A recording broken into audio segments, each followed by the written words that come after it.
Hello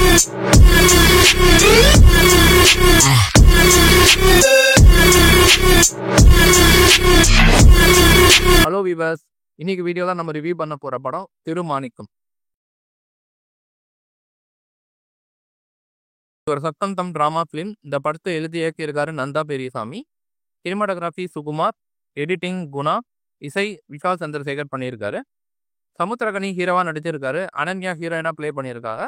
Bharathi Raja, Vadivukkarasi, இளவரசு, தம்பி ராமையா, சின்னி ஜெயின், நாசர், கருணாகரன் மற்றும் பல நடிச்சிருக்காங்க இந்த படத்துல.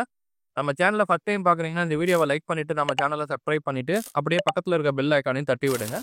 இப்போ நம்ம டீடைல் ரிவ்யூக்குள்ள போகலாம்.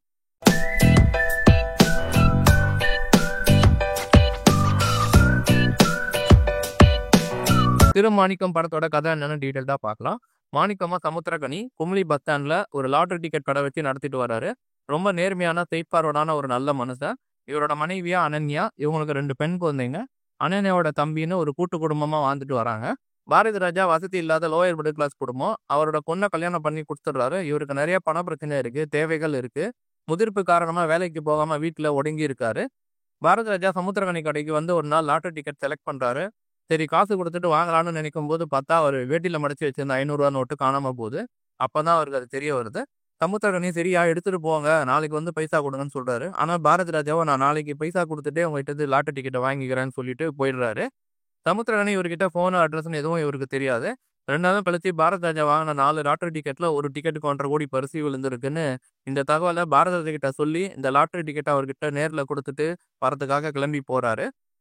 இவரோட பயணத்துல நிறைய பிரச்சனை சவால் வருது. அதையெல்லாம் கடந்து இறுதியா டிக்கெட்டை கொடுத்தாரா இல்லையா, 1.5 கோடி பரிசை வாங்கி பாரதி ராஜா தன்னோட குடும்ப கஷ்டத்தை சரி பண்ணாரா இல்லையான்னு பரபரப்பா சுவாரஸ்யமா சொல்லியிருக்காங்க. எளிய மனிதர்களின் வாழ்க்கையை அரங்கு சமுத்திரகனி கதாபாத்திரம் மூலமா அழுத்தமா பதிவு பண்ணியிருக்காரு. நேர்மையா இருக்கிற ஒரு மனுஷனை இந்த சமூகம் எப்படி பார்க்குது, அவனை என்ன சொன்னாலும் அவன் லாஸ்ட் வரைக்கும் நேர்மையா மனிதத்தன்மையோட இருக்கணும்னு ப்ரொடெக்ட் பண்ண விதம் ரசிக்கும்படியா இருக்கு. படத்துல எனக்கு நிறைய சீன்ஸ் ரொம்ப பிடிச்சிருந்தது. ஸோ அந்த என்னென்ன சீன்ஸ்னு ஒன்னொன்னா பார்க்கலாம். பெரிய ஹைலைட்டான சீன்ஸ்ன்னு சொல்லலாம். பாரதி ராஜா சமுத்திரகனி கிட்ட பண்டிகை பத்தி பேசுற ஒரு வசனம். அதுக்கப்புறம் சமுத்திரகனி மனைவி அனன்யா கிட்ட போன்ல பேசுறாரு. அனன்யா பாயிண்ட் ஆஃப் வியூல இருந்து பார்த்தா எந்த ஒரு சாமானிய பொண்ணு இருந்தாலும் அப்படிதான் பேசுவாங்க. அதை நியாயப்படுத்தி தான் பேசுறவங்க அந்த சீன்ஸ்.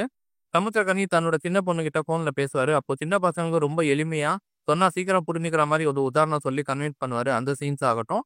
டீ கடையில டீ குடிச்சிட்டு மிச்ச பணம் வாங்காம சமுத்திரகனி வந்து நிப்பாரு. அப்போ டீ கடைக்காரரை தேடி வந்து சமுத்திரகனி கிட்ட பேசுவாரு. அந்த சீன்ஸ் ஆகட்டும். சைபர் கிரைம்ல லொகேஷன் ட்ராக் பண்ணி 2 போலீஸ் ஆஃபீஸர் பேசுவாங்க கான்வர்சேஷன். அந்த சீன். கிளைமேக்ஸ்ல சமுத்திரகனி மீடியா கிட்ட பேசுற சீன். பாரதி ராஜா பொதுமக்கள் கிட்ட பேசுற சீன்ஸ் எனக்கு ரொம்ப பிடிச்சிருந்தது. வசனம்லாம் வேற லெவல்ல இருந்தது. கடைசியா பாத்தீங்கன்னா சமுத்திரகனியோட சின்ன பொண்ணு நீங்க கொடுத்துட்டு வாங்கப்பா ஐ லவ் யூன்னு சொல்லணும். அந்த சீன்லாம் எமோஷனலா இருந்தது. நம்மள அறியாம நமக்கு கண் கலங்கிடும். அந்த சீன்ஸ்லாம் பெரிய அளவுல ஒர்க் அவுட் ஆகி இருந்தது. சமுத்திரகனிக்கு ஒரு சின்ன பிளாக் பேக் போர்ஷன் ஒன்று வச்சிருக்காங்க. அந்த போர்ஷன் பெரிய இம்பாக்டை கிரியேட் பண்ணியிருக்கு. சின்ன போர்ஷனா இருந்தாலும் கதையோட ஒட்டி இருந்தது. கதைக்கு ரொம்ப பொருத்தமாவும் இருந்தது. நம்ம கெட்ட பேரை ஈஸியா எடுத்துடலாம். ஆனா நல்லவனா வாழ்றது அவ்வளோ ஈஸி கிடையாது. அதை அவ்வளோ சீக்கிரமா வாங்கிட முடியாதுன்னு ஆழமா பதிவு பண்ணியிருக்காங்க. இந்த படத்துல அவங்க மெசேஜா கன்சீவ் பண்ண விதம் அவுட்ஸ்டாண்டிங்கா இருந்துச்சு. திருமாணிக்கம் படத்தோட பாசிட்டிவ்ன்றதை பார்க்கலாம். பர்ஃபார்மன்ஸ் பொறுத்த வரைக்கும் சமுத்திரகனி சிறப்பான ஒரு நடிப்பை வெளிப்படுத்தி இருக்காரு. ரொம்ப யதார்த்தமா நடிச்சிருக்காரு. அனன்யா அவங்களோட ஒய்ஃபா நடிச்சிருக்காங்க. கொடுத்த ரோலை டீசெண்டா பண்ணியிருக்காங்க. பாரதி ராஜா நடிப்பும் ரொம்ப ஆர்கானிக்கா இருந்துச்சு. நாசர் ஒரு சின்ன கேமியோ ரோல் தான் பண்ணியிருக்காரு. பட் ரொம்ப எஃபெக்டிவான ஒரு ரோல் சிறப்பா பண்ணியிருக்காரு. சுகுமாரோட சினிமாட்டோகிராஃபி விஷுவல்ஸ் எக்ஸ்ட்ரார்டினரியா இருக்கு. ரொம்ப ரிச்சா கலர்ஃபுல்லா இருக்கு ஒரு ஃப்ரேம்ஸும் பார்க்க. குமிலியோ ரொம்ப அழகா காமிச்சிருக்காரு. விஷால் சந்திரசேகரோட பாடல்கள் ஆவரேஜா இருக்கு. 2 பாட்டு தான் இருக்கு படத்துல. ஆனா 2 பாடலுமே நல்லா இருக்கு. பின்னணி இசை பல இடத்துல சோல்ஃபுல்லா போட்டிருக்காரு. எமோஷனல் சீன்ஸ்ல இவரோட மியூசிக் பெரிய அளவுல ஒர்க் அவுட் ஆகியிருக்கு. திரைக்கதை சுவாரஸ்யமா கன்வின்சிங்கா இருக்கு. சில சீன்ஸ் லாஜிக் இல்லாம இருந்தாலும் அதை ப்ரெசென்ட் பண்ண விதம் ரொம்ப நேர்த்தியா உண்மைக்கு நெருக்கமா பண்ணியிருந்தாங்க. கடவுள் கொடுக்கணும்னு நினைக்கிட்டா அதை யாராலும் தடுக்க முடியாதுன்னு வர ஒரு வசனம். இல்லாதவனுக்கு எல்லா நாளும் ஒரே நாள் தான் வர வசனம்னா ரொம்ப ஆழமா பவர்ஃபுல்லா இருக்கு. இந்த வசனம் தவிர படத்துல நிறைய வசனம் வந்து பாத்தீங்கன்னா சூப்பரா எழுதியிருந்தாங்க. அடுத்ததா negative.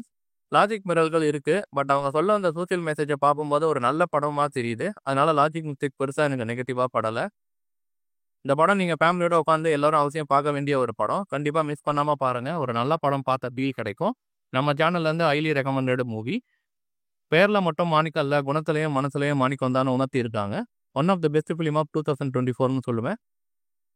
Critic Kuber rating 3.75 out of 5.